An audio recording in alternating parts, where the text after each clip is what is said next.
Hello everyone, I'm Karen and welcome back to my channel. Today we're going to do a book review. I know, I haven't done one of these for a while, but today we're going to be talking about The Daughters of Nri by Reni K Amayo.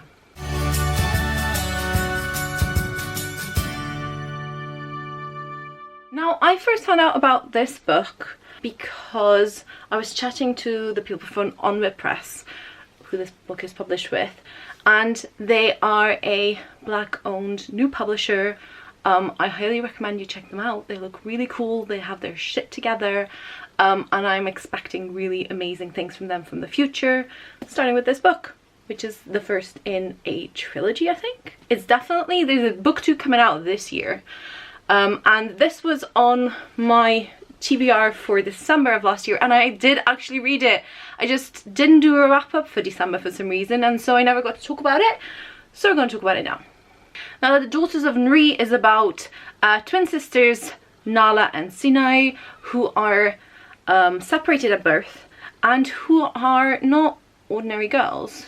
They are the daughters of a goddess, and they live in a kingdom that is ruled by, well, shall we call him a tyrant, and so they were separated at birth for their safety, and this is their story of finding themselves, their power, and a way to, you know, be their fullest selves and save the kingdom while doing so. I don't want to tell you more about the plot because I just think there is so much to discover. The world building is very vivid and very rich. I loved all the little details. I loved the mythology around this story. I loved everything about it. I love both of the sisters, and they are very different, yet so kind of like rootable. Like, I was rooting for both of them from the very beginning, and it, you know, I am so looking forward to see how they further develop and grow in the next book. I loved the magic, I loved the mythology, I loved the storytelling. The characters were really vivid. My absolute favorite was as well the descriptions of the places. I felt very much like I was there with the characters, which usually I'm very character driven, and that is like one of the things that I really care about. But I think with this book I really loved how the author really kind of took me into the story. I could see and feel and hear and all of the things and all of the places, and everything was so vivid, which was just fantastic. This is a debut, so I'm like, yeah, give me more, please.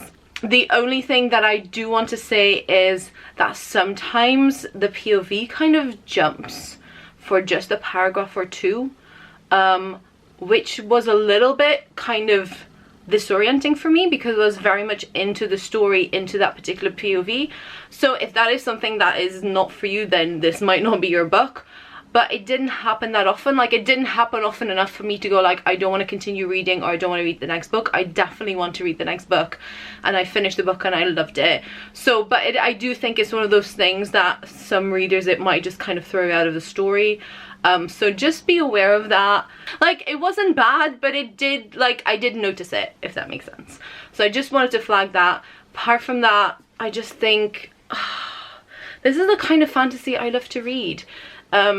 It immerses me into something different, into something new, into an experience that I haven't lived personally, and, you know, yeah, it was a great book to kind of disappear into for a couple of days, and yeah, can't wait to read the next one.